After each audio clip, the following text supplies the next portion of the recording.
The night air was crisp and quiet as Officer Lee drove through the sleepy streets of Pine Valley.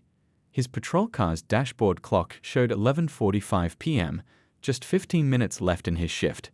He'd been looking forward to going home, maybe catching the last quarter of the basketball game he'd recorded earlier. The radio crackled to life, breaking the peaceful silence. Unit 247, we have a report of suspicious noises at 1542 Cedar Street. Caller is Mrs. Chen from next door. She's reporting strange sounds coming from the vacant house.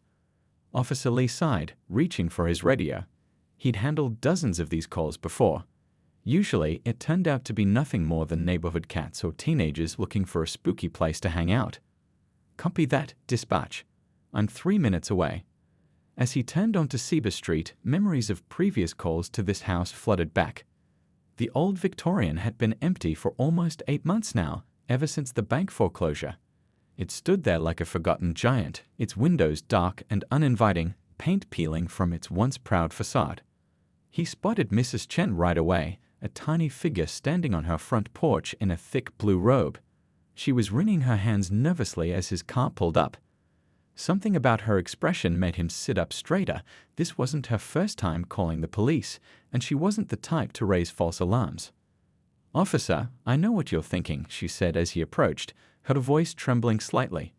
"But I've lived here for 30 years. I know every creak and groan of these old houses. This is different." Officer Lee pulled out his notepad, his pen hovering over the blank page. "Tell me exactly what you heard, Mrs. Chen." The elderly woman hugged her robe tighter around herself. "At first, I thought it was the wind.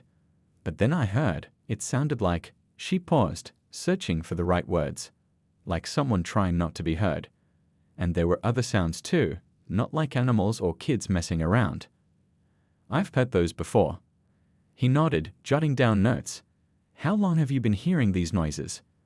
"They started about an hour ago. I was watching my evening shows when I first noticed. I turned off the TV to listen better." She pointed toward the dark house. "They're coming from the back, I think, near the kitchen area." Officer Lee shined his flashlight toward the house, its beam cutting through the darkness. That's when he noticed something that made the hair on the back of his neck stand up, fresh tire tracks in the muddy driveway, partially hidden by fallen leaves. "Did you see any cars around here earlier?" he asked, his training kicking in as he studied the ground more carefully. Mrs. Chen shook her head. "No, but I was at my daughter's house for dinner. I only got back around 9. The wind rustled through the trees, carrying with it a sound that made both of them freeze. It was faint, but unmistakable, something that didn't belong in an empty house." Officer Lee straightened up, his hand instinctively moving to rest on his radio. His 15 years of experience told him this wasn't going to be a routine call after all. Whatever was happening inside that old Victorian house, he had a feeling his shift wasn't going to end as planned. "Mrs. Chen, I want you to go back inside and lock your doors," he said quietly, his eyes never leaving the dark house. "If you hear anything unusual, anything at all, call 911 immediately." As he watched her hurry back inside, Officer Lee took a deep breath. The night suddenly felt colder and the shadows deeper. Something was different about this call. He could feel it in his bones. And in all his years on the force, his instincts had rarely been wrong. Officer Lee's footsteps crunched softly on the fallen leaves as he approached the old Victorian house. The moon had slipped behind thick clouds, making the shadows deeper and darker than before. His flashlight beam cut through the darkness, dancing across the weathered siding and dusty windows. The tire tracks in the mud told a story all their own. They were fresh, couldn't be more than a few hours old. The rain from earlier that evening had left the ground soft, and he could make out the distinct treads of what looked like a smaller vehicle, maybe a sedan. Whoever had been here had tried to hide their presence by parking around the back, but the wet ground had betrayed them. His training kicked in as he noticed other subtle signs that something wasn't right. A few fallen branches had been moved aside near the side path. There were scuff marks on the back steps, where someone had recently walked through the morning dew. Small details that most people would miss, but to his experienced eye, they were like bright red flags. The wind picked up, making the old house creak and groan. But underneath those natural sounds, there was something else. Something that made him pause mid-step.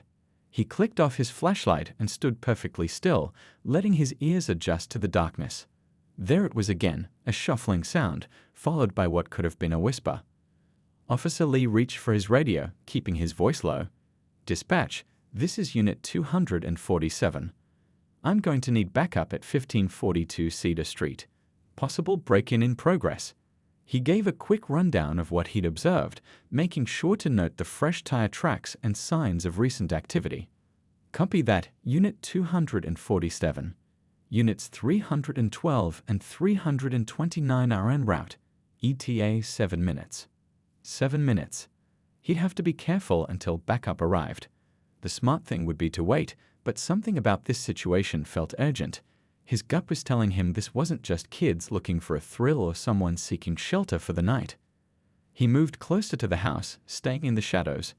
The back door was still secured with the bank's padlock, but one of the kitchen windows caught his attention. It was closed, but the dust on the sill had been disturbed. Someone had either opened it recently or checked to see if they could. As he rounded the corner to check the basement entrance, his foot hit something soft. Looking down, his heart skipped a beat. It was a small stuffed rabbit, dirty and wet from the rain, but clearly new. Not something that had been left behind when the house was foreclosed. Not something that belonged in an abandoned house at all. The basement window wells were deep, dating back to when the house was built. As he shone his light down into them, he noticed one of the windows wasn't quite closed. A thin piece of cardboard had been wedged into the frame, keeping it from shutting completely. Professional burglars wouldn't leave such an obvious sign. This was something else entirely. His radio crackled softly. Backup was still 5 minutes out, but that stuffed rabbit weighed heavily on his mind. If there were children involved, waiting might not be an option. He'd seen too many cases where minutes made all the difference. The old cellar doors were secured with a rusted chain, but as he examined it more closely, he realized it had been carefully arranged to look locked while actually being loose enough to open. Someone had gone to a lot of trouble to make the house appear secured while maintaining a way in and out. Officer Lee took a deep breath, considering his options. 15 years on the force had taught him that sometimes by the book wasn't always the right approach. Sometimes you had to trust your instincts, and right now, every instinct he had was screaming that someone inside needed help. A soft sound drifted up from behind the cellar doors, so faint he almost missed it. But in the quiet of the night, it was unmistakable. It was the sound of someone trying very hard not to cry. He made his decision. Reaching for his radio one more time, he whispered, "Dispatch, tell the responding units I'm checking the basement. Something's not right here." Then, with careful movements that belied his sense of urgency, he began to work the chain free from the cellar doors. The old chain slipped free with barely a sound, a testament to how carefully someone had arranged it. Officer Lee eased open one of the cellar doors, wincing at the slight creak of rusty hinges. The darkness below seemed to swallow his flashlight beam, but he could make out rough concrete steps leading down. His hand radio vibrated silently. Backup was 3 minutes out. But that muffled crying sound had gotten more distinct now. Someone was definitely down there, trying desperately to stay quiet. Years of experience told him this wasn't the sound of someone up to no good. This was the sound of fear. The steps were slick with moisture, forcing him to move slowly, carefully. Each footstep had to be placed just right to avoid making noise. The basement air hit him as he descended, damp and cold, with an underlying mustiness that spoke of long abandonment. But there was something else in the air too, something that didn't belong in an empty house, the faint smell of baby powder. His training kept his movements steady, methodical, even as his heart raced. The basement was a maze of shadow-filled corners and old support pillars. Water pipes overhead created odd shapes in the darkness. But as his eyes adjusted, he began to notice signs of life in this supposedly abandoned space. A cardboard box had been carefully flattened against one wall, probably serving as insulation against the cold concrete. Some old moving blankets were neatly folded in a corner. These weren't the signs of squatters or teenagers. This showed planning, an attempt to create some kind of living space. The crying sound stopped abruptly. Whoever was down here had heard him. "Police officer," he called out softly, trying to keep his voice reassuring rather than threatening. "I'm here to help. You're not in trouble." Silence answered him, But it was a different kind of silence now, the kind that held breath and hope and fear all mixed together. His flashlight beam caught something that made his throat tight. A child's drawing taped to one of the pillars, bright crayon colors stark against the gray concrete. "My name is Officer Lee," he continued, moving slowly through the basement. "I know you're scared, but you're safe now. Nobody's going to hurt you." He paused, letting his words sink in. "I heard you crying. I want to help." A small sound came from behind an old water heater, not crying this time, but a whispered conversation. He could make out at least 2 voices, maybe more. One was definitely a child's. His radio crackled to life, making him jump slightly. "Unit 247, backup is 1 minute out. What's your status?" Before he could respond, a sudden movement caught his eye. A small figure darted from behind the water heater toward a darker corner of the basement. "Wait!" he called out instinctively, but kept his voice gentle. "It's okay. You don't have to run." That's when he heard it, a baby's whimper, quickly hushed. The sound hit him right in the heart, bringing back memories of his own daughter at that age. This wasn't just a case anymore. There were children down here, trying to stay hidden, trying to stay quiet. "I have kids too," he said softly into the darkness, lowering his flashlight to make it less intimidating. "A little girl, just turned 6 last month. She's probably about your age," he added, hoping to connect with the child he'd glimpsed. The silence that followed was different, less fearful, more considering. Then a small voice spoke from the shadows. "Promise you won't make us leave." The words carried such worry, such desperation, that Officer Lee had to take a moment to steady his voice. "I promise I'll do everything I can to help you. All of you. But first, I need to make sure you're okay." Footsteps overhead signaled the arrival of backup. He quickly radioed up to let them know he had made contact and to hold their position. No need to frighten anyone with too many officers at once. Slowly, carefully, a figure emerged from behind one of the pillars. In the dim light, he could see it was a young boy, maybe 7 or 8 years old. His clothes were clean but worn, his expression a mixture of fear and hope that no child should have to wear. "There's more of us," the boy whispered, glancing nervously toward the corner he'd come from. "Mom said we had to hide if anyone found us." But he hesitated, looking up at Officer Lee with eyes that had seen too much. "But you seem nice. Like the teacher at our old school." Officer Lee felt tears pricking at his eyes, but he kept his voice steady. This wasn't the first time he found people seeking shelter in abandoned buildings, but something about this situation, the careful organization, the hidden children, the desperate attempt to create a home in a basement, told him this was different. This wasn't about choice. This was about survival. Officer Lee knelt down to the boy's level, keeping his movements slow and gentle. The flashlight beam illuminated dust particles dancing in the air between them, creating an almost magical atmosphere in the otherwise gloomy basement. "Can you tell me how many people are here with you?" he asked softly. The boy twisted the hem of his worn t-shirt, looking back toward the darkened corner.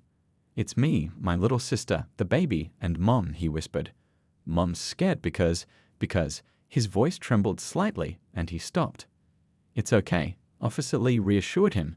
"You're safe now, I promise." He clicked his radio once, signaling to his backup that everything was under control. The last thing these children needed was more fear. A quiet voice came from the shadows, an adult this time, tired but determined. "Tommy, come back here, please." The boy looked torn between obeying and staying where he was. "Ma'am," Officer Lee called out gently, "I'm here to help. You have my word. Whatever situation you're in, we can figure it out together." He kept his flashlight pointed down, creating a soft pool of light that wasn't threatening. There was a long pause, filled only by the sound of water dripping somewhere in the darkness. Then came the sound of movement, and a woman emerged from behind the water heater, holding a baby wrapped in a clean but threadbare blanket. A little girl of about 4 clung to her mother's leg, peeking out with curious eyes. The sight hit Officer Lee hard. The mother's face showed exhaustion, but there was a fierce dignity in the way she held herself. Despite their circumstances, all 3 children were clean, their clothes worn but carefully maintained. This wasn't a case of neglect. This was a mother doing everything possible to protect her children. "We had nowhere else to go," she explained quietly, her voice steady despite the tears in her eyes. The shelters were full and we couldn't stay at home anymore. She held the baby closer, a protective gesture that spoke volumes. Officer Lee nodded, understanding the unspoken parts of her story. He'd seen similar situations before. Families fleeing dangerous homes, trying to stay together, trying to survive. "How long have you been here?" he asked. 2 weeks, she replied. "I found this place after we had to leave quickly. I've been working at the grocery store down the street, trying to save enough for an apartment." She glanced around the basement, her expression a mixture of shame and determination. "I know we shouldn't be here, but I couldn't let my children sleep on the street." The baby stirred, making soft cooing sounds. The little girl, growing braver, stepped out from behind her mother. "I help take care of the baby," she announced proudly. "And I'm very quiet when Mom's at work." Officer Lee felt his throat tighten. These children had been forced to grow up too fast, learning to be quiet, to hide, to fear. But they were still children. The little girl's proud smile, the boy's protective stance near his family, the baby's innocent sounds, they deserved so much better than a basement hideout. "You've done an amazing job keeping your children safe," he told the mother, meaning every word. "But you don't have to do this alone anymore." He reached for his phone, his mind already running through the resources he could call on. He knew people at several local organizations, including a shelter that often kept space available for emergency cases. The mother's eyes filled with tears. "We can't go back," she whispered. "He'll find us if we go to the local shelters. He's already checked them all." "Then we'll find somewhere else," Officer Lee promised. "Somewhere he won't think to look." He thought of his sister who worked at a women's resource center 2 counties over. "I know people who can help, who can keep you safe while you get back on your feet." Tommy moved closer to his mother, but his eyes stayed on Officer Lee. "Can we take my drawing?" he asked, pointing to the crayon artwork on the pillar. "I made it for Mom." "Of course you can." Officer Lee smiled, his own eyes growing moist. "We'll take everything that's important to you." He looked at the mother.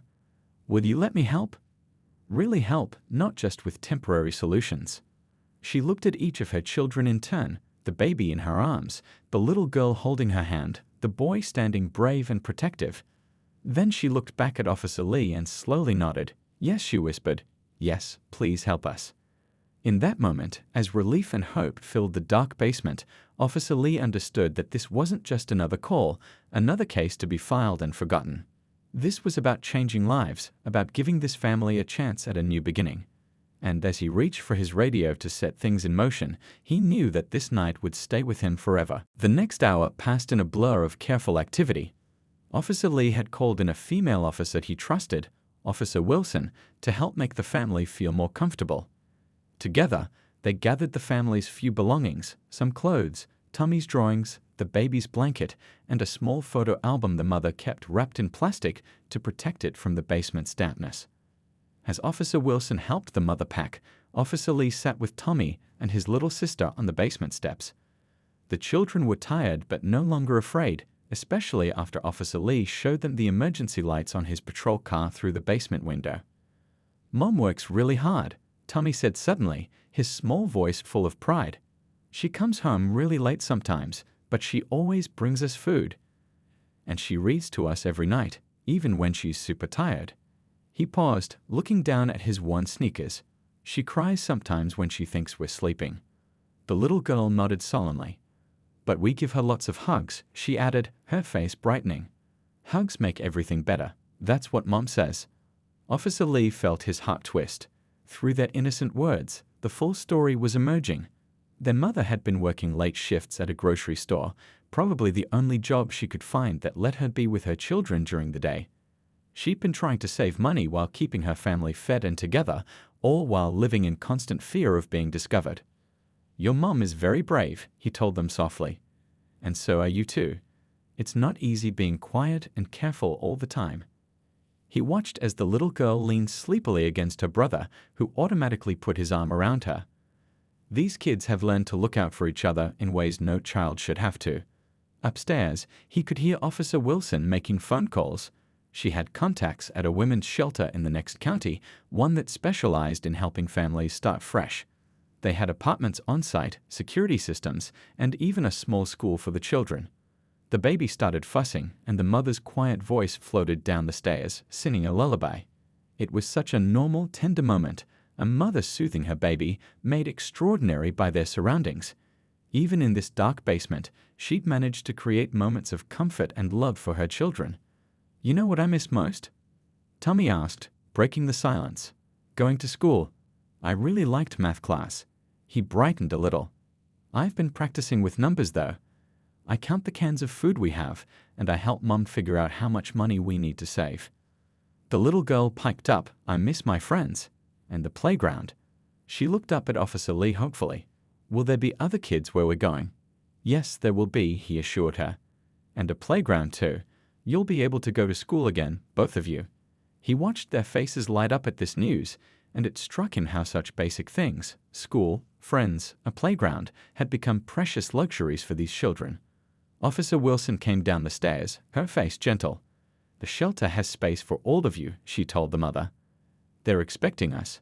We can leave whenever you're ready." The mother looked around the basement, her eyes filling with tears. "This place, I know it's just a basement, but it kept us safe. It gave us a chance." She wiped her eyes quickly, not wanting the children to see her cry. "I never thought I'd be grateful for a basement, but I am." Officer Lee understood. This damp, dark space had been more than just a hiding place. It had been a refuge, a chance for this family to stay together, to find their strength, to plan for something better. But now it was time for them to step into the light. "The first step is always the hardest," he said quietly, standing up. "But you've already taken it. You got your children to safety, kept them together, protected them. Now let us help you take the next step." Tommy gathered his drawings while his sister carefully folded their blanket. The mother looked around one last time, the baby sleeping peacefully in her arms. In the beam of the flashlight, Officer Lee could see the mix of emotions on her face: fear, hope, gratitude, determination. As they climbed the stairs together, leaving the basement behind, the first light of dawn was just beginning to show through the windows. It seemed fitting somehow. This family's long night was finally coming to an end, and a new day was beginning. The morning sun was just starting to warm the air as Officer Lee made his way into the police station, his mind still on the family he'd found. He hadn't gone home after his shift ended. There was too much to do. His fellow officers, hearing about the situation, had immediately sprung into action. The break room had transformed into a temporary donation center. Officer Chen had called her sister, who owned a children's clothing store. Within an hour, 3 bags of new clothes sat on the table, everything from baby onesies to warm jackets for the older kids. Officer Rodriguez had raided his pantry, bringing in boxes of cereal, canned goods, and snacks for the children. "My wife's bringing diapers and baby supplies," Officer Wilson said, walking in with another box. "She's also calling her friends from the PTA." She paused, smiling softly. "You should see how many people want to help."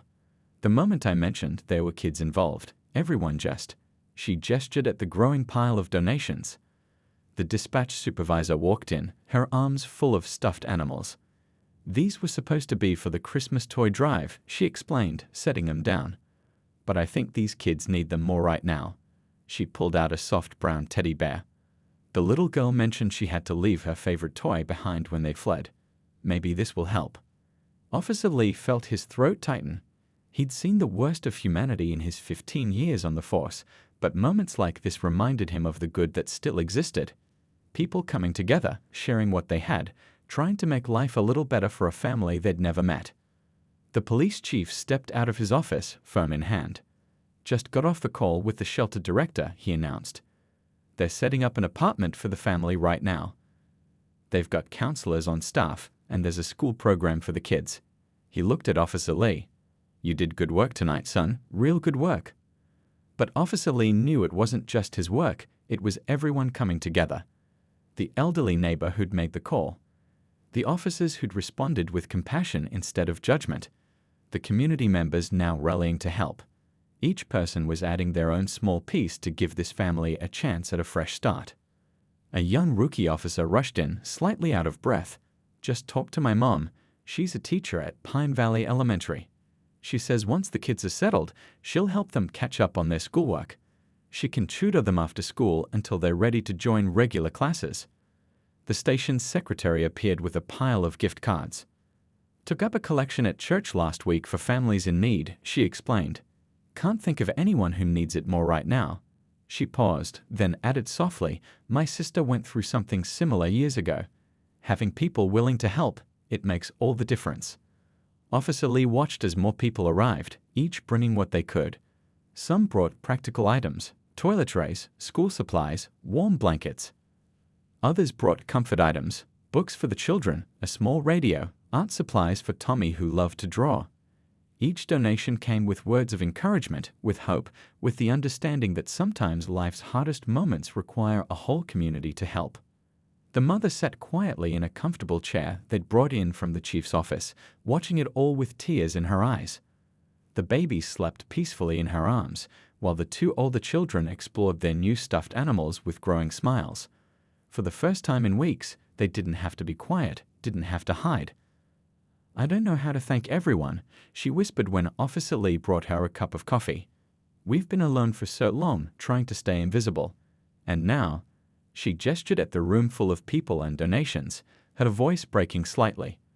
This is what community is supposed to be, he told her gently. People helping people through the hard times. He watched as Tommy showed his little sister how to make her new teddy bear dance, their laughter filling the room. Sometimes the worst situations bring out the best in people. The morning light streamed through the windows, catching the dust motes in the air, making them dance like tiny stars. In that moment, Officer Lee realized that this wasn't just about finding a family in need, it was about showing them that they weren't alone anymore. That for every dark basement in the world, there were people ready to open their hearts and help light the way forward. 6 months had passed since that night in the basement, and Officer Lee stood in front of a small gathering at the police department's community outreach meeting. The story of the family in the basement had changed not just their lives, but the entire department's approach to similar situations. What we learned that night, he began, his voice carrying through the quiet room, wasn't just about finding people in need. It was about understanding why they hide, why they stay silent, and how we can better help them. He paused, remembering the fear in the children's eyes that first night. Sometimes the people who need help the most are the ones trying hardest not to be seen. The department had made changes since then. They'd established better connections with local shelters and support services. Officers received additional training on recognizing signs of families in crisis. But more importantly, they'd created a network of safe places where people could ask for help without fear. Just last week, Officer Lee had received a letter. He pulled it out now, the paper slightly worn from being read many times. I'd like to share something if I may, he said, unfolding the pages carefully. This is from the mother we found that night. Dear Officer Lee, he read, his voice soft but clear. Today, Tommy brought home his report card. All A's and B's. His teacher says he's caught up completely and is even helping other kids with math. My little girl had her first real birthday party last weekend. She invited her whole class, and they played on the playground for hours. The baby took his first steps yesterday, right in our own living room. He paused, letting those words sink in. Simple, ordinary moments that meant everything to a family who'd once hidden in a basement. But what I really want to tell you, he continued reading, is that last night I heard a noise outside. For the first time in over a year, I didn't feel afraid. Instead, I looked out my window and saw kids playing basketball at the community center. I could hear their laughter, and I realized we're not just safe now, we're living again. The letter had more. About her new job at a local bookstore, about the friends she'd made at the shelter's support group, about the way the community had embraced them. But it was the last part that Officer Lee wanted to share most. You asked me once why I didn't seek help sooner, he read. The truth is, I didn't believe help existed. I thought we were alone. But that night in the basement when you found us, you didn't just see people breaking the law by staying in an abandoned house. You saw a family trying to stay together, trying to survive. You showed us that sometimes the first step toward help is having someone believe in you. Officer Lee looked up from the letter, meeting the eyes of his fellow officers. This job isn't just about enforcing laws, he said. It's about seeing the whole story, about understanding that sometimes people make difficult choices when they're out of options. The changes they'd made were already showing results. 3 more families had come forward in the past month alone, seeking help before they reached the point of desperation. The old Victorian house that had sheltered one family now hosted a community outreach center, its basement transformed into a food bank. The biggest lesson, Officer Lee continued, wasn't about police work at all. It was about community. About how one person's courage to ask for help and another's willingness to give it can create a ripple effect that changes many lives. He shared how the mother now volunteered at the shelter, helping other families navigate their way to safety. How Tommy's drawings hung in the police station's front office, reminding everyone that hope could be found in the darkest places. How his little sister's laugh, once muffled in a basement, now rang out freely on the playground. Last week, I drove past their new apartment, Officer Lee said, wrapping up his presentation. Tommy and his sister were playing in the front yard. They'd waved to me, big smiles on their faces, no fear in their eyes. The baby was taking wobbly steps on the grass while their mother watched from the porch. It looked like any other family on any other evening. He folded the letter carefully, putting it back in his pocket. And that's really what this is all about. Not just helping people survive, but helping them live again. Helping them find their way back to normal moments, ordinary joys, simple peace. The room was quiet for a moment, then erupted in applause. But Officer Lee was thinking about his next patrol, about the houses and streets he'd pass, wondering if someone else was out there, needing help but afraid to ask. He knew now that sometimes the most important part of his job wasn't what he could see. It was looking for what was hidden, listening for the silence that spoke volumes, and being ready to help when someone finally found the courage to reach out.